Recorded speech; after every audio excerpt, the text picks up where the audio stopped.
Our next guest is probably our most famous. His name is Rick Wilson, and he's a Republican strategist and operative, and the author of a recent book called Everything Trump Touches Dies. You got? All right, Rick, tell us your name and what you do. Well, I'm Rick Wilson. I was a Republican media and political strategist for about 30 years, and now I've written a best-selling book called Everything Trump Touches Dies. It's sort of I've become sort of a godfather of the Never Trump movement, and it's I get to apply some of my old political skills in a sort of different angle these days. Well, so the audience knows, when I saw your title on Audible, I've been chasing your ass down now for about 4 months. I just had to get hold of you. And then I did a little research in your background.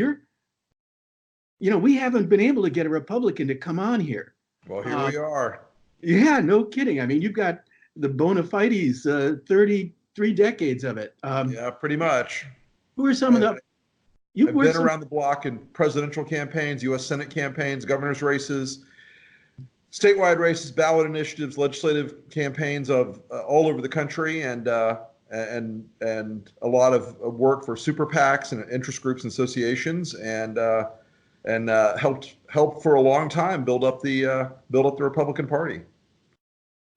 Well, I hate you for that. The feeling is broadly shared. Good. Well, it's an honor to have you, especially after reading your book. I didn't research your background. I had no idea, the level of how in depth you were into the party and all that. You were the author of this book with this really provocative title that I just had to get the author in an interview. And so when I started reading the book, I couldn't believe that you went through the entire book without taking an adjective, adding ly, and then to make it an adverb, but still modified a noun.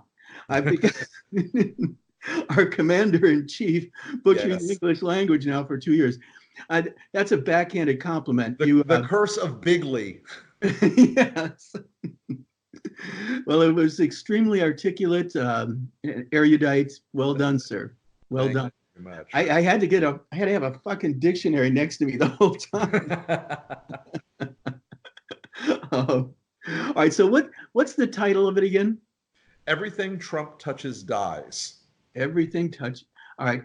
And because you are a wordsmith, in that title, I was drawn. I've been thinking a lot about, having read the book. You didn't say everyone Trump touches dies in a sort of a figuratively speaking. You said everything. Yes. One of the reasons is if you look back on Donald Trump's the arc of his personal history, every enterprise he's been involved with eventually collapses.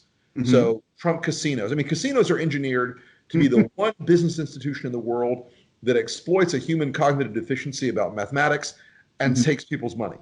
Yes. It's a business you cannot fail to make money with, and yet somehow Donald Trump did repeatedly. And of course, there's this whole pantheon of other Trump businesses, and not only on the development side, but Trump Steaks and Trump University and Trump every other product he's got out there. All Trump vodka, Trump vitamins, all these things. This is a man who was born with a great amount of money that he inherited from his father, and has squandered it, blown it, and borrowed time and again from lenders in the greater fool category to try to maintain this illusion of who and what he is. And I thought it was relevant in some ways to look at everything that institutionally that encounters Trump is going to meet the same fate that individuals who encounter Trump meet. They always find themselves lesser at the end of the day.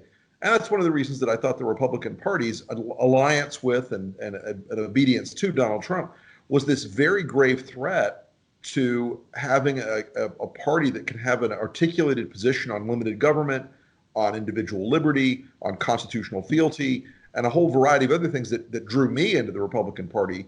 But by embracing the sort of overt racial message that Trump is very, very comfortable with in terms of both both Mexicans and African Americans with Charlottesville, by embracing this idea that he is the king, that Trump defines the state, that executive action is superior to legislative action.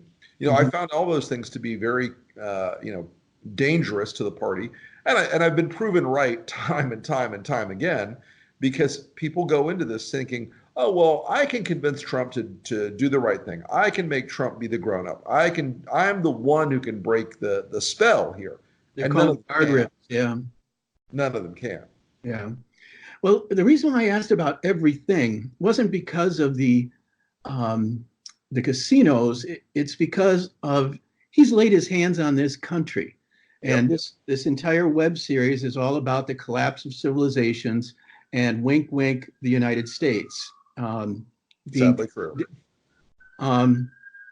So I blame you for this, Rick. And you start the book out, and I mean, I was all in the preface when you said, here's a mea culpa moment. We did this starting in 2008 by dumbing down the message, dumbing down the electorate, the Republican Party and all that. I'm a huge fan of your former Republican Joe Scarborough. I in the movie business, so Bobby Jindal, those guys calling it the party of stupid, George Will and all that. And you got into the confessional in the preface of the book and said, you're to blame. Well, I will take some of the heat for this, because we found, and look, I'm not the only person that was ever in the consulting business. It's a field with a number of very, very bright people. I was speaking hyperbolically. who certainly, look, I'll take my share of it, because I certainly managed to survive in a very Darwinian and difficult industry for 30 years, and got to a certain level where I was able to be very active in consequential races, which I was always happy about. But we recognized that this rising tide of the power of Fox News had produced the Palin era. And you didn't have to like it, but as a consultant, you're a reductionist. You want to get to the X, you want to get to the goal. And sometimes getting to the goal meant reducing the sophistication of your messages, reducing the clarity and the richness of your policies, and getting down to the point where you were talking about raw emotional terms rather than ideological or philosophical terms. And we kept seeing that. And look, a lot of people were uncomfortable with it, but we still believed that the traditional sort of mosaic of the Republican electorate included economic liberty folks, social conservative folks, and foreign policy conservative folks. So I found myself always in the first and the last category. But the middle category was always important to the base. And so what we didn't understand was we'd built this set of tools to advocate and communicate with all three of those different groups. But eventually, Fox became such a powerful normalizing force inside the GOP, a deciding force inside the GOP, that when they threw in with Trump, they altered the characteristics of the Republican electorate quite profoundly. And when you combine that with Trump's long history as a social figure, as a celebrity, as a reality TV star, who they were absolutely convinced that what they had seen on television was the reality of Trump. Okay, they thought that the phenomenological Trump was the real Trump, and he never was. But it didn't matter, because they had Fox telling them, be angry, be afraid, he will save us. And we ended up, that set of tools that guys like me and many others built. Got, as I write in the chapter, the monster got a hold of the tools that we used to build it, and now it's out of our grasp and out of our control. And he is a guy who is unbounded by any sort of moral force or any sort of ethical boundaries, and so he's going to use that persuasion set to continue to enrich himself and to pursue his own goals. So here we are. In fact, you used the analogy in that preface of creating Frankenstein. Yes. Frankenstein monster. And you weren't referring to Trump. You No, were the monster itself was the part of the Republican base that became super reliable as voters. They became sorry about easily that. activated as voters, and Uh-huh. they became so completely immune to rational argument outside of that set of tools we were using to activate them. Um, I'm going to bore my audience with a story I've told way too many times, but have you ever been to a Trump rally? I have been to a Trump rally. I went to a Trump rally at CPAC in 2016. I bet not a big one of those big arena ones. No, not one of the big arenas. It's probably not a wise plan for me to go to a Trump rally. Oh, that's right. We're definitely going to get into that. I sent you that. You might not have read Plato's Republic. I have. I have. But probably when you were in college way back when. So just so the audience knows, I resent it. You received. I reread it, but yes, I've read it in high school and in college. So Okay. All right. Well, anyways, back to the rally. We went to one to film, and just to get find out what made these people tick. And it was one of our first episodes that we did, and it changed the way the series has developed ever since. Talking to these people, and there was one point during the interview where I was interviewing this guy where he said that Donald Trump was sent by the God Almighty, right, into the womb of the mother so that he could save the United States. Oh, okay. And I swear to God, Rick, my legs started to tremble. And I'm from California, right? Sure. And this is in Ohio. And I haven't seen a Republican there like the dodo bird in California. Right. You could go years before you meet one, and all of a sudden I was swimming in them, and my legs were trembling. I blame you again. So. Well, the idea that Donald Trump is divinely sent, it harks back. There's a long history in America of developments of religious cult and religious movements that are sort of broadly in the Protestant mainstream, but also have a little bit of mysticism about them that is revisionist. And I think there is a legitimate fraction of Trump's base. I don't think it's even the majority of his base, but there's a legitimate, meaningful fraction who believe that this is a divine statement or a divine plan to send a flawed man to save us all.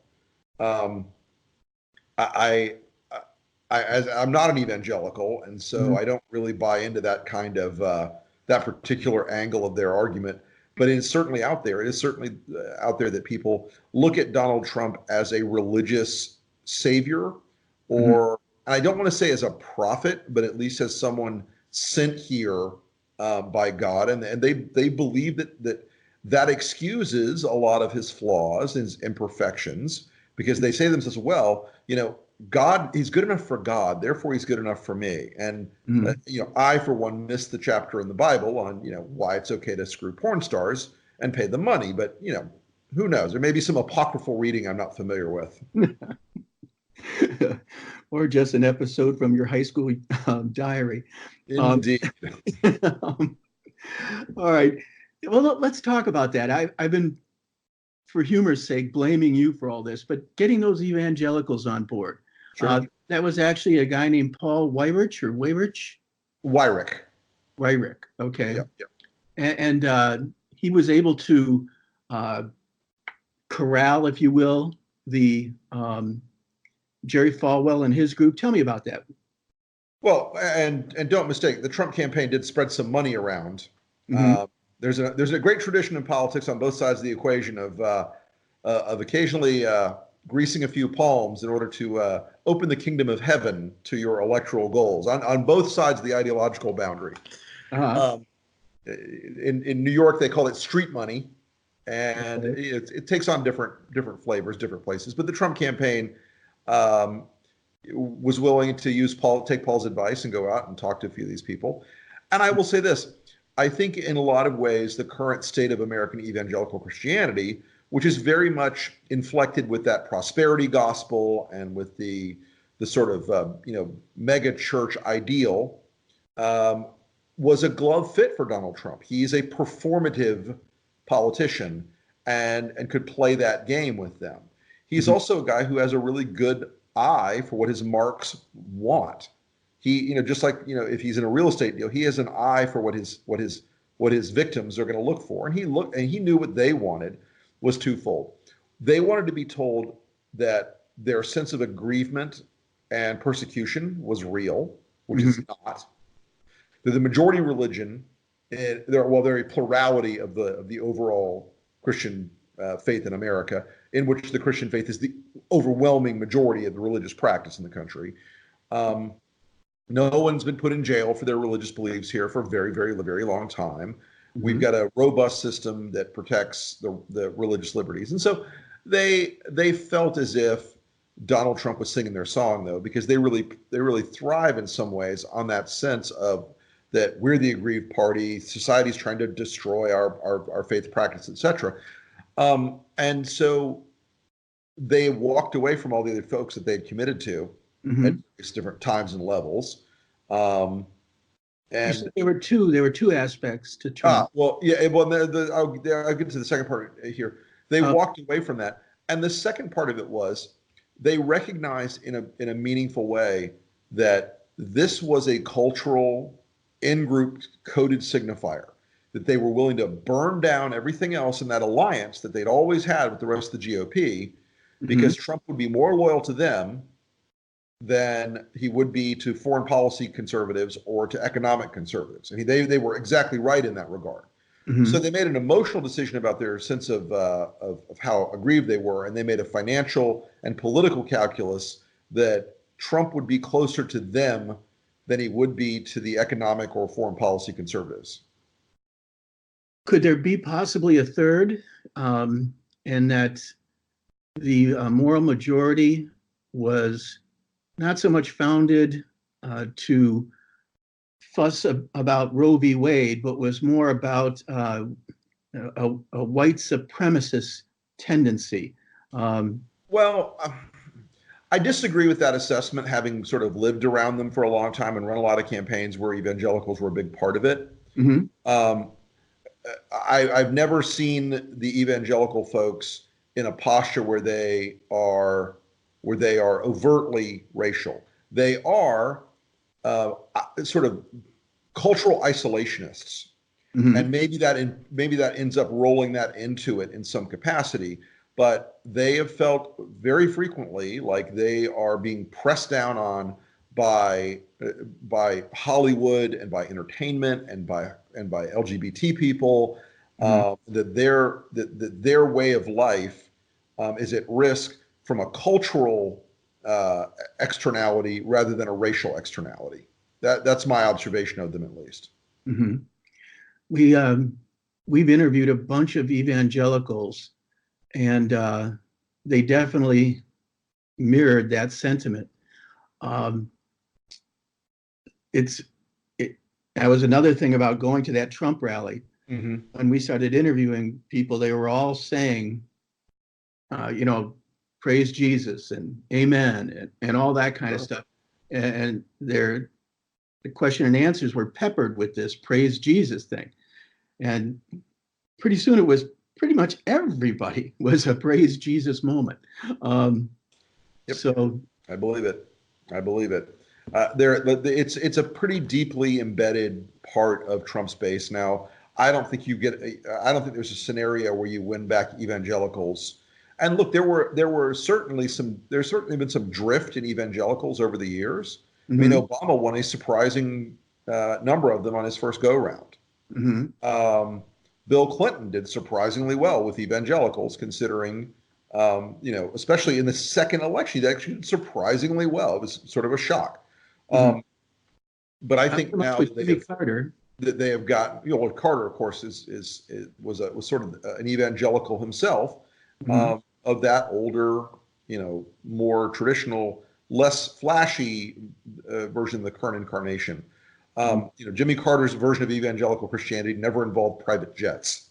And asking your congregation to pay for the private jet. For your private jet, yes. Yeah. So it's certainly, like I said, they're certainly a rock solid part of Trump's base now. And they are that way because he has validated their sense of isolation and their sense of harassment by the outside culture. All right. Now, if you were to guess, and we interviewed a political science guy who focuses his career on this phenomenon. And if I remember from the interview, he said it was like 75% of all evangelicals will vote for Trump, even if he shoots somebody on Park Avenue. I think that number is probably about right, and maybe actually a little low. Okay. They have made and my friend Ben Howe just wrote a great book about this, essentially how the folks that were always telling everyone else in the Republican Party that their principles were wrong and that they weren't adhering to the strict definitions of the faith are now the ones who are the most comfortable giving Donald Trump mulligan after mulligan on all these things that would disqualify any other candidate or any other individual in the minds of evangelicals. I mean, I'll give you a good example. We did Rudy Giuliani's re-election campaign in 1997 for mayor of New York. Rudy was a liberal Republican by any stretch of the imagination. I had conservative evangelicals coming to me saying, "Oh, you can't work for him because he's pro-abortion. You can't work for a pro-abortion candidate." My argument was, wait, who would you rather have in that office? Who would you rather? Someone who is at least in the same nationality, in the same political general sphere on all the other things, or somebody who is assertively opposed to you on every single issue? It's the old Ronald Reagan formulation. And my 80% friend is not my enemy. Okay. It's just that we disagree 20% of the time. So a lot of evangelicals really held that belief for a long time. And now with Donald Trump, they just do not care. They have completely just washed it away. Okay. For the audience, I'm sure you're probably familiar with this quote. A prominent Republican once said, "Mark my word, if and when these preachers get control of the Republican Party, and they're sure trying to do so, it's going to be a terrible damn problem. Frankly, these people frighten me. Politics and governing demand compromise, but these Christians believe they are acting in the name of God, so they can't and won't compromise. I know, I've tried to deal with them." The great Barry Goldwater. 1994. Yeah, the great Barry Goldwater. Not wrong. Not wrong. And look, he's Barry Goldwater in a lot of ways. If you go back and look at the things he sort of touched in his career, I mean, he sort of identified where this populism was going to come from. He kind of understood that there was a fundamental dichotomy inside the party between the social conservatives and the economic liberty folks. And at some point, look, I'm in that economic liberty side of the equation and that individual liberty side of the equation. And so basically, in my head, I don't want government making decisions about who can get married. It's not my business. You want to get married, go get married. That's my view. But the social conservatives do not believe that. And Donald Trump does not believe that because he's got this authoritarian, autocratic kind of personality where he believes that his whim should translate into law. He believes that his desires about, whatever is on his agenda that day, that he should just be able to tweet it or utter it and it becomes true. And so the evangelical folks like that. They know they can't pass things like gay marriage bans. They know they can't pass things like bans of LGBT service members. So they want an executive who will, by fiat, wave his magic wand and give them what they want. And that's getting what you want is a great goal in government because that's why people run for office and why people propose policies, et cetera. But in the case of these folks, what they want is politically impossible. And so they rely on that in the form of Trump. And I don't think Trump has any ideological bearing. No, It's he just, doesn't. He doesn't. First off, he's a good con man.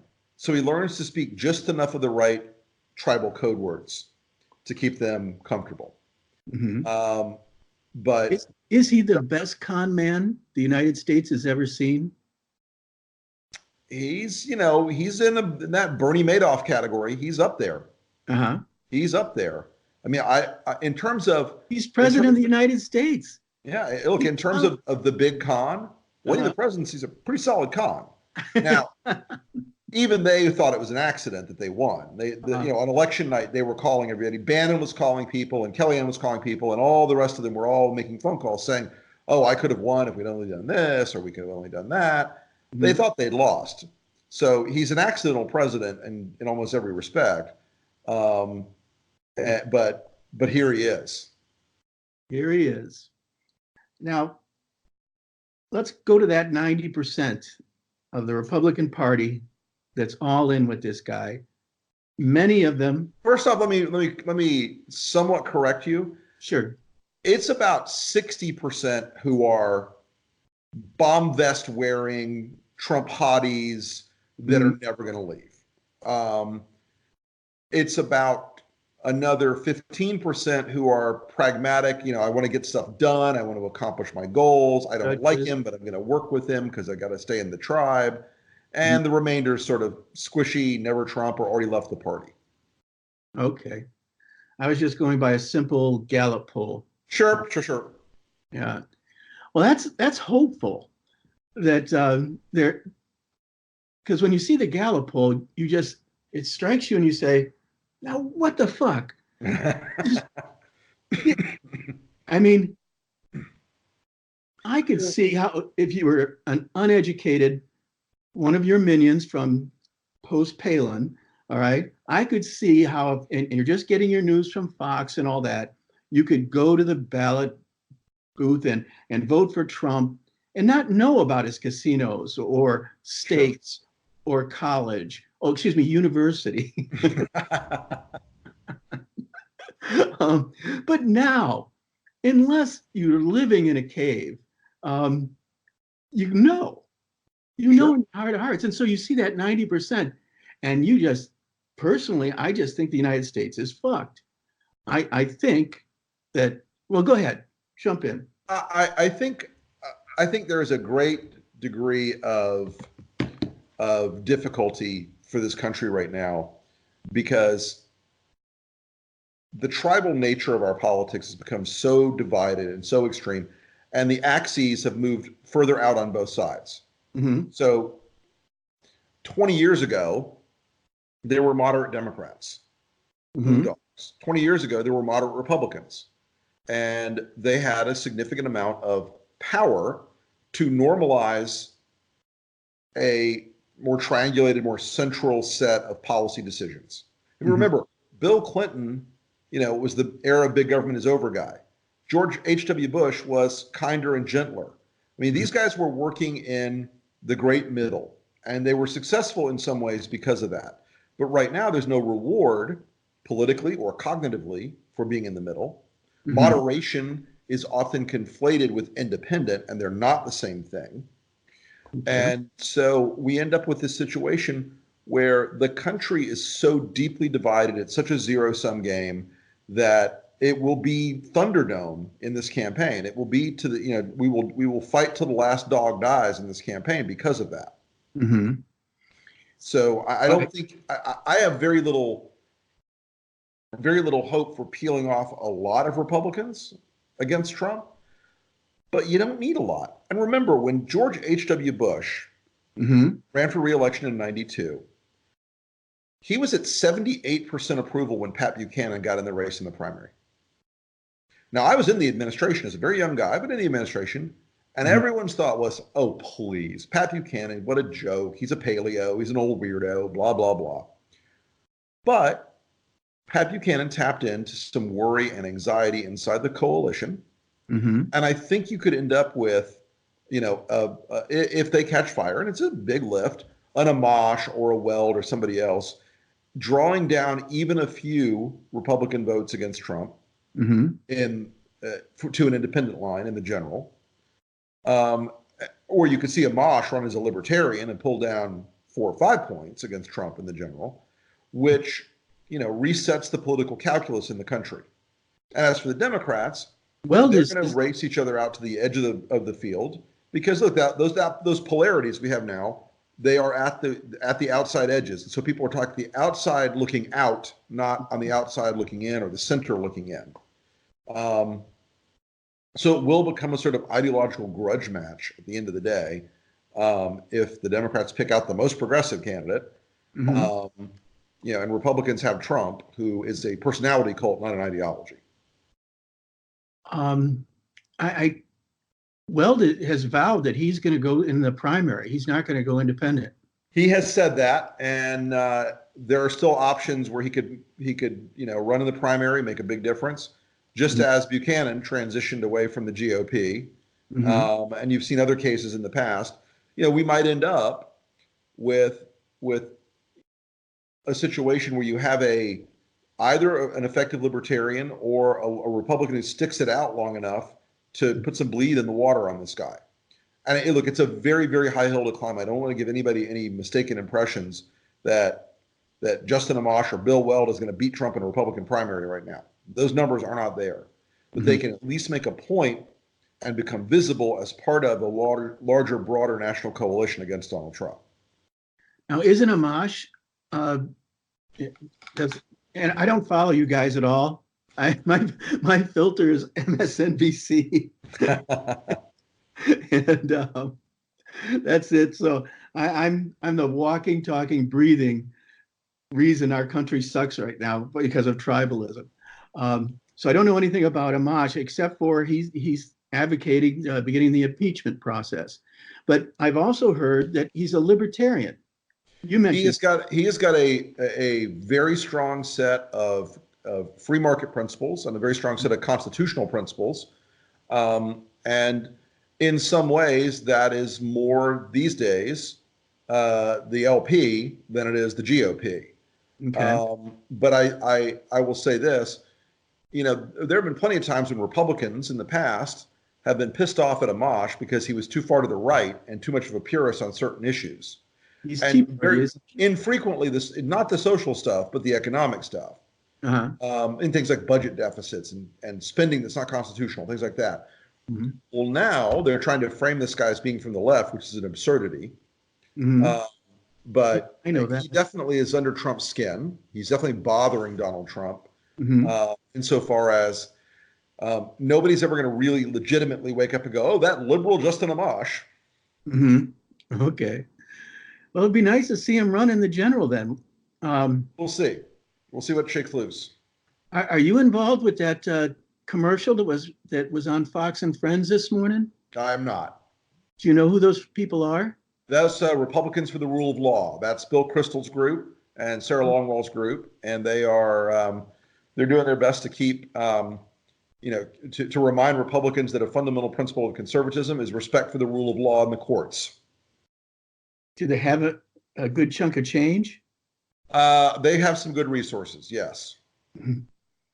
The most valuable resource expenditures right now, the Democrats would be a lot better off if Tom Steyer wasn't running ads about impeachment, but Tom Steyer was up in Ohio, Wisconsin, Pennsylvania, Michigan, and Arizona and Florida with ads knocking Donald Trump into next week. But what do I know? I've only been an ad maker for 30 years. You certainly can spin a bumper sticker kind of thing. I loved your insults. I have a sharp tongue. I will admit that freely. Well, Chris Christie, what was it? Hit manatee. A hit manatee. Yes. I swear, if you ever want to do a mockumentary or a documentary, I'm your man. I'll put okay. This is Spinal Tap for politics. Exactly. And it might make good contents for a time capsule for the future. It may well. All right. So Big Tent Republicans. Sure. We interviewed a Nazi last week. Oh, well, how fun for you. Which one? His name was Tom Kaczynski. He's written about 5 or 6 books, and he doesn't like being called a Nazi. I don't know. They never do. Tomato, tomato. It's, I in my research, he was a white supremacist at times, a white nationalist, and I don't know. It all seems the same to me. Yeah. But and I think you said it in your book that not all Republicans are Nazis, but certainly all Nazis are Republicans. It was a Trump fan. The formulation was Trump fans, not Republicans, because the degree to which the alt-right and to which the white supremacist movement and the David Duke faction of the population and Tom, let me interrupt. I also interviewed a alt-right guy. Oh, David Horowitz. David Horowitz. Well, he's not technically alt-right, I guess, but he's paleo. Close enough. What's paleo? Paleo are like Pat Buchanan style conservatives. They're sort of a slightly cleaned up version of alt-right. But the alt-right and all these guys in the Klan and Richard Spencer and Anglin and all these other folks, they saw Trump from an opportunistic infection point of view. And their thought was, this guy's not going to be perfect for us, but there'll be enough there that we can sort of push our ideas into the political discourse, and we'll get enough of the chance to mainstream ourselves and normalize ourselves a little bit, because Trump will be such a powerful disruptive force that we can get in there and infect the American body politic a little bit. And you can see from the things that Trump's advisor, Stephen Miller, does, you can see the influence of the alt-right. I mean, Miller is, without saying it, an alt-righter. And Bannon, of course, was an alt-righter, still is. And you can see where they try to disguise it under the guise of nationalist populism.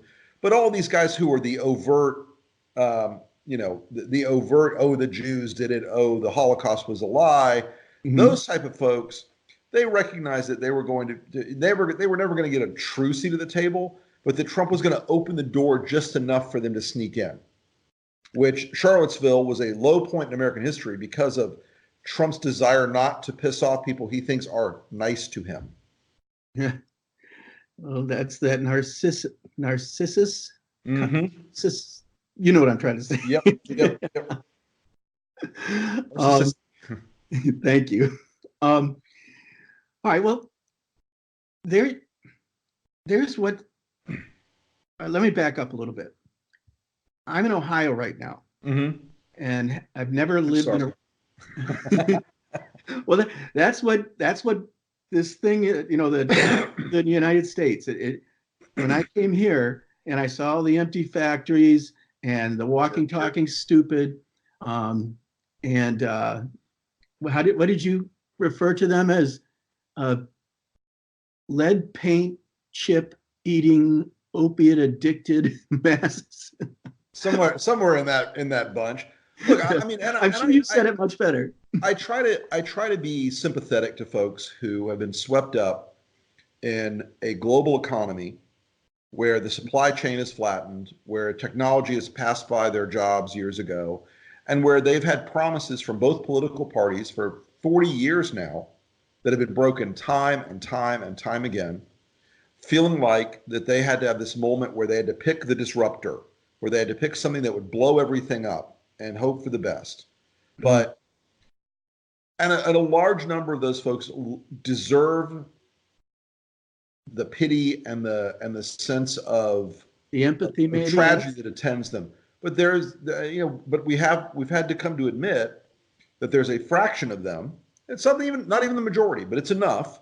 There's a fraction of those folks who were finally looking for the first really white president, where they really wanted somebody who was going to put the Latinos and the African Americans in their place, and that they really bought into a sort of generational myth that that the only thing wrong with this country was too many brown people. And getting back to your point about the white supremacists being legitimized by Trump, I wanted to relay this story. When was the last time you went door to door for a candidate? 2012. Oh, wow. Yeah. Well, I did it for Hillary Clinton in Ohio. I do it, by the way. I used to do that, by the way, because it's a great focus group. Focus group. I knew you were going to, yeah. Okay.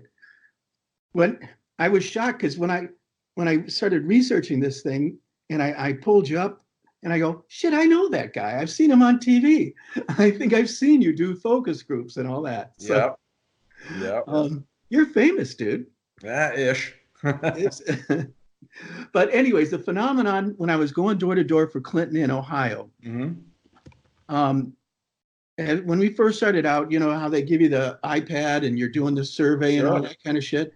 Yeah. And it was Hillary Clinton every night. You talk to about 30 people, and 15 would be for Hillary, 3 would be for Trump, and the rest would be undecided or who knows what, right? And then towards the end, it was a complete reversal, an absolute reversal, as if they were coming out of the closet. They were free now to use the N-word, you know, because I'm an old white guy. So they assume I'm at their door for Trump. Right. That they would lead to that. And so then they would drop the code and just go to the N-word and just all kind of, we got a brother, we got to do. Yep. Yep. I've seen that rodeo a few times in the last in the 16 particularly, where they recognize we don't live in a society where you can publicly hold those views because they're repugnant. But when they thought you were on their side and you were in their tribe and the secret handshake had been exchanged, you get that nod and a wink of, yeah, Trump's going to show them. We're going to show them. I think we all know that the word them ends with GER in their mind. So, well, many times, and I had not heard that word in forever. Well, when I lived in Prague, they used it. The girls used it there, but in an endearing way. Right. You know, they didn't mean anything by it at all. In fact, they were dying to have sex with these. They even had Tuesday night was their night to. There was 4 black guys in all of Prague. Excuse me. So Tuesdays they would. Anyways, I digress. But Trump has in a way, opened up Pandora's box in that respect. Sure. The white nationalists, Nazis, whatever you want to call them, they're out of the closet now. A lot of people are dropping the dog whistles, and they're out of the closet. Where do you think it goes from there? With respect to the Republican Party, they're in your tent. They're in your tent, and there's been a tacit agreement that they're there. Okay, you can't deny that, Rick. All right, there's been a blinders on. Look the other way. They're voting for us. Let's not do anything. Well, I wrote a chapter in the book basically saying, even if it means short-term electoral losses, you have to purge them. They have to be out. You have to take the guys like Steve King, and it's one strike and you're out. Mm-hmm. And again, that's going to lead to some electoral losses and some electoral pain. But unless you do that, you are part of enabling the folks that looked at Trump as a target of opportunity in terms of spreading those kind of messages. You're looking at, you're looking at one of the most disturbing things to me in the campaign was when David Duke endorsed Donald Trump. Yeah. It took Trump 2 weeks to finally say, no, I don't want his endorsement. What? I can tell you a story as a young guy. Feminine hawing. Yeah, as a young guy working in the George H.W. Bush administration, when David Duke ran for office in Louisiana, guys like me were dispatched to Louisiana to run campaign operations against the Republican. Yeah. And that was on the orders of the President of the United States, George Herbert Walker Bush, who ordered the RNC to go down there and take out a Republican candidate because he was absolutely morally repugnant. Mm-hmm. And, you won't see that today. You look at the fact that Donald Trump, defended a child molester in Alabama. So don't expect him to be a stand-up guy when he's trying to hear you guys are running him again. Not me, buddy. I ran ads against him. I did ads that helped Doug Jones beat him last time.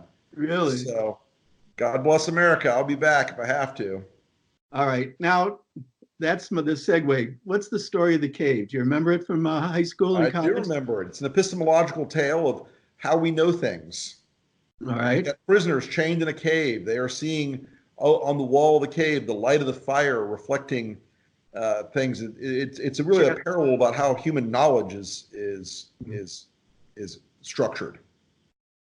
And I imagine it was written shortly after his mentor Socrates was killed, because one guy escapes, right? Yep. He leaves the Republican Party. The cave, and then he decides to come back and tell all of his buddies that, hey, this sucks down here. Yep. And what do they do to him? Yeah, they kill him. What you don't, Rick, how long do you have? what you don't know, part of the parable of the cave is what you don't know about, that epistemological question of what are the limits of your knowledge of things. And in some ways, I don't have a dictionary. What is what is that?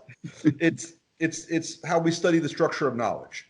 Okay. And in some ways, politics is always a game of that. You have certain limited sets of information you work from, and they may be more or less granular in different campaigns, in different cases, but you're always going to have to face up to the fact that you don't know everything. But now we have a sort of more perfect understanding of the consequences of lacking that knowledge, and we have it. There is no blind choice about Donald Trump in 2020. We know what the choices are. There's, as you were pointing out, at this point, who he is. You know who he is in terms of being a president and a human being, and because of that, nobody gets a pass anymore by saying, "Oh, I saw the flickering image of the cave of great trade deals." No, you've seen everything, you know everything, and if you don't vote according to that full spectrum of knowledge, you're in trouble. You as in all of us? You as in America. Yes. All right. Well, we're back to that again. Everything Trump touches with his cancerous leprosy-ridden hands is on the throats of the United States. Mm-hmm. Now, and this pissed me off in your book, dude. I thought I coined the phrase Vichy Republicans. All right. I think I beat you there. You did, dude, by over a year. I think I beat you there. I was like, wait a second. Has he been watching? And then I looked at it. Oh, no. I initially wrote an editorial for, I think, the New York Daily News using that phrase sometime in 2015, I think. All right. Well, geez. I thought it was an original thought. I thought I finally, after 63 years, had an original thought. So, all right. Now, you were complaining in your book that the vast majority of the Republican leadership now are Vichy Republicans, as in World War II France, Nazi sympathizers. There's you, there's Joe Scarborough, there's George Will. What are the three of you guys up to? Oh, Bill Kristol. All right. What's the guy from Wisconsin? What's that? What's the guy from Wisconsin? Charlie Sykes. Charlie Sykes, yeah.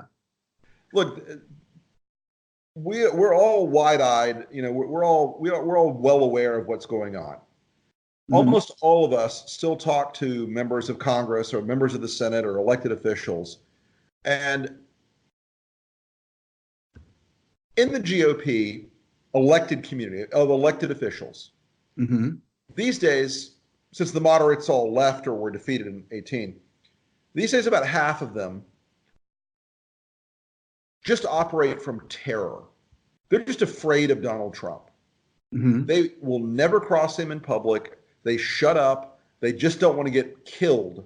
And I mean that literally. They don't want to be killed.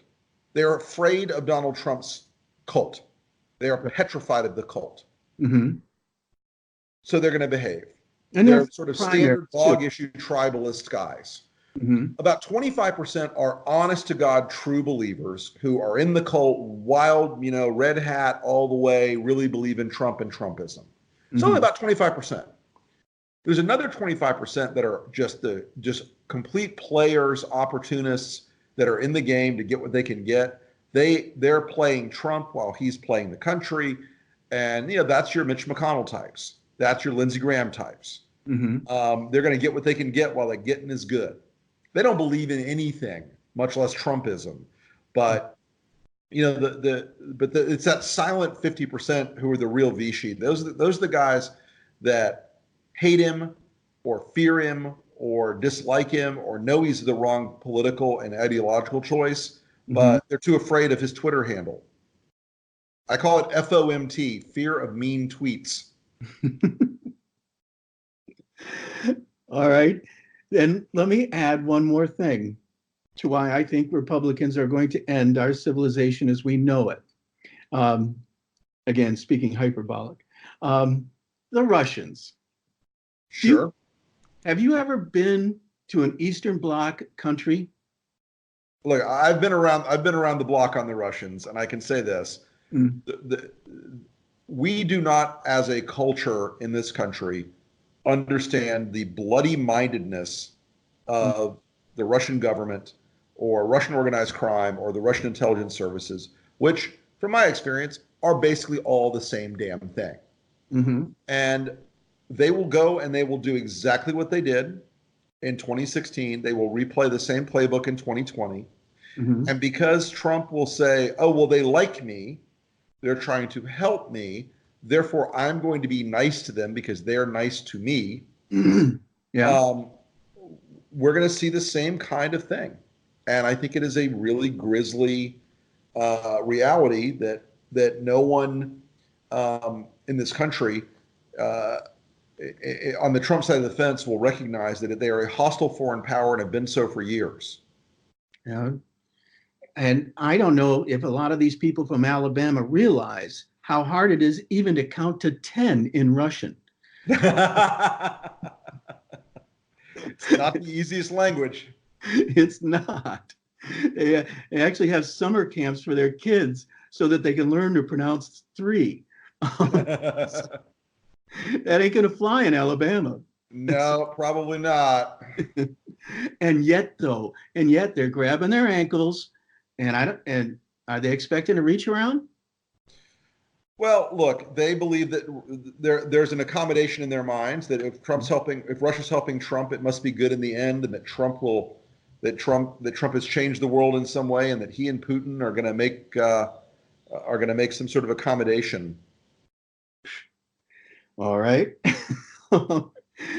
Now, aren't we getting back to the beginning of your book where you and yours dumbed down the Republican Party, and now they're just fucking kids? The monster is untrainable and loose now. So I'm not sure that anybody's going to go back and say, it's time for a serious rediscussion of policy and principle, because a lot of them really like what they've gotten out of Donald Trump. All right. Now, I'm going to beat this analogy to death. Dr. Frankenstein is killed by his monster in the end. Yep. And it's a tragic story. It's sad. Sure. He's not angry when his son is killing him. So as the Republican Party, is it going to kill it? Your book ends on such a high note, you politician, you. All right. The whole thing is about how you're fucked. And then in the last part, you're like, rah, rah for the team. Things are going to change. All we need to do is change our whole way of thinking. And here's the thing. Yeah. I'm a Churchillian. I'm a guy who believes you stay in the fight until the last dog dies. And I do have evidence from inside this sort of effed up world of the GOP right now that there's at least a remnant of us. There are at least a handful of us. And the analogy I've used in the book and elsewhere is that of the invasion of, or the evacuation of Dunkirk. Hitler knew that he had 300,000 Brits trapped at Dunkirk. If he had pressed on and killed them, there would have been no defense of Britain. Churchill knew he had 300,000 Brits and French trapped at Dunkirk. He knew if he evacuated even a few of them, it formed the core constituency of a defense against the Nazis. And so I look at trying to preserve some fraction, some remnant of legitimate small government conservatism outside of the Trump world as a meritorious argument, a meritorious practice. But I recognize that, you know, we face incredible odds. We face an implacable foe, and you know, you've got to get up every morning and stay in the fight if you're gonna take yourself, you know, seriously and say you did everything you could to save the country. Who's the implacable foe in this story?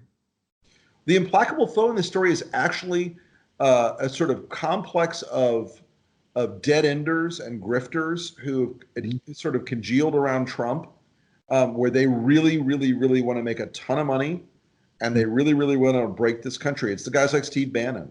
It's the folks at Fox. It's the David Bossies of the world. It's all this grifter ecology surrounding Trump now, where they may not believe anything except brown people are bad and money is good. But right now they've got enough to go on. No shit. All right, we're coming near that hour. I told you. Hang on, I want to make sure I get everything. Oh, who are you guys going to run next? How are you going to top this Trump act? I got nothing. I mean, I don't see that. What about Palin? Palin, you guys really made a joke of the Republican Party with that one. Well, look. How about Sarah Liz Palin? Sarah Palin is patient zero of the Fox effect. You know, when she was governor of Alaska, people have difficulty with this. She was a highly regarded governor of Alaska. She was considered a reformer and was not the clownish figure she became. She became that clownish figure in part trying to please the ratings gods at Fox. They wanted more drama. They wanted more over the top. They wanted more, you know, Pitbull mom or whatever the hell she called herself. And so all of those things that she engaged in to sort of play that game were the things that wrecked her reputation. And that's what happens when you embrace Trumpism. People who embrace Trumpism, they wreck their reputations in the long term. They're no longer serious people. She sounds like a player, an actor in a reality TV show, and the producer's egging them on to, you know, pull the hair, flip the table. And that's where we're at. This is what politics has evolved into in the Trump era of reality TV. So do you see you guys splitting off? And I think there may end up being a fissure where you end up with a party that is the nationalist populist white party of Trump, which essentially is core evangelical and angry. And I think you may end up with a split on the other side where you have limited government conservatives who believe in the Constitution, who believe in personal liberty and individual freedom, and in, you know, keeping the role of the state under some level of control in order to make sure that individuals are you know, protected by the Constitution's structure. You may see that, but you may also end up with an era where we have the Democrats in charge for 20 or 30 years at various levels because the party has to reset. You're talking about Nirvana? Actually, here's the thing. The Democrats are so holistically bad at actually the business of politics, which I write about a lot in the book. For sure. That in all they'll almost certainly follow their impulses off the other side of the cliff, and almost certainly, you know, take us back to where, you know, we started when I got in this business in 1988. We recognized the National Democratic Party was too far to the left for a lot of their own voters, and so they were so that push and pull as the parties have changed, you know, has always depended on finding areas where the other side has run off the edge of the cliff, and you can retrieve their voters. Thanks.